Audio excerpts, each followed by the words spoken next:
नमस्कार। मुगल इतिहास में एक ऐसा अध्याय भी है जो अक्सर किताबों के पन्नों में कहीं खो जाता है। ये कहानी है सम्राट औरंगजेब और उन शक्तिशाली नागा साधुओं की, जिनसे कह सकते हैं कि सल्तनत को भी एक खतरा महसूस होने लगा था। तो चलिए आज इस छिपे हुए इतिहास की परतों को खोलते हैं। तो सवाल यही उठता है कि नागा साधु आखिर थे कौन? क्या वो सिर्फ तपस्वी थे, या फिर एक ऐसी सैन्य शक्ति जिनसे मुगल साम्राज्य भी कहीं ना कहीं डरता था? देखिए, साधु शब्द सुनते ही हमारे जहन में जो एक शांत छवि बनती है ना, ये कहानी उस छवि को पूरी तरह से बदल कर रख देगी। इस पूरे टकराव की जड़ तक जाने के लिए सबसे पहले ये समझना जरूरी है कि ये लंगोट में रहने वाले योद्धा असल में थे कौन। वो सिर्फ पूजा पाठ करने वाले संत नहीं थे, बल्कि एक बहुत ही अनुशासित और ताकतवर सैन्य संगठन भी थे। तो सवाल ये है कि मुगल सल्तनत नागा साधुओं को एक खतरे के तौर पर आखिर देख क्यों रही थी? जैसा कि हम देख सकते हैं, वजह सिर्फ धार्मिक नहीं थी। असल में उन्हें एक स्वतंत्र सैन्य शक्ति की तरह देखा जाता था, जो बड़े बड़े समूहों में एक साथ यात्रा करते थे, और यहां तक कि व्यापार के रास्तों पर भी उनका जबरदस्त दबदबा था। अब देखिए, किसी भी सम्राट के लिए अपने ही साम्राज्य के अंदर एक समानांतर सत्ता को उभरना सबसे बड़ा खतरा होता है, और औरंगजेब अपने केंद्रीकृत शासन में ऐसा कुछ भी बिल्कुल नहीं चाहता था।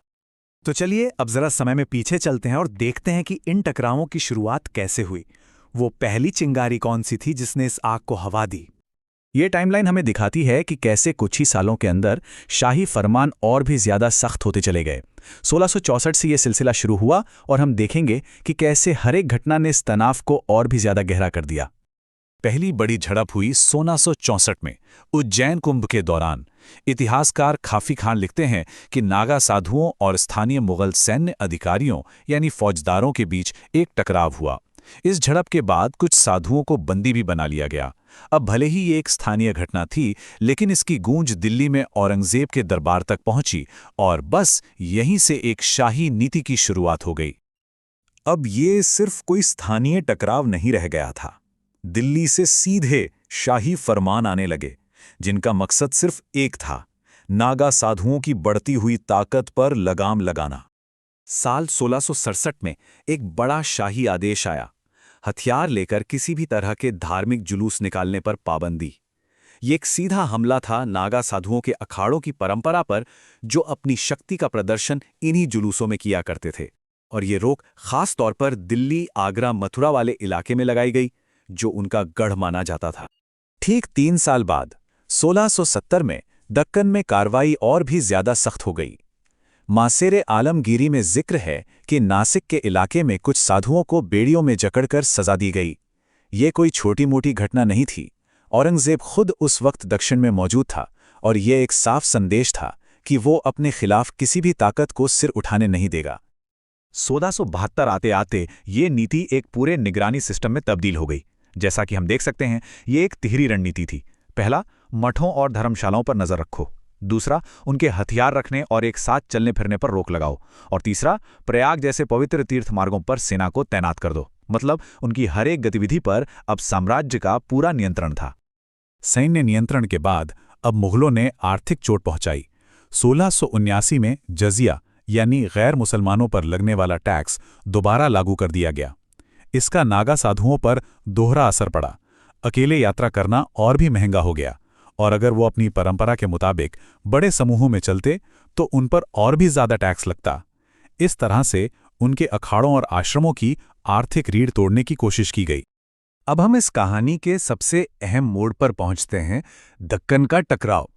यहां आकर औरंगजेब की नीति के पीछे का जो असली राजनीतिक मकसद था, वो बिल्कुल साफ हो जाता है।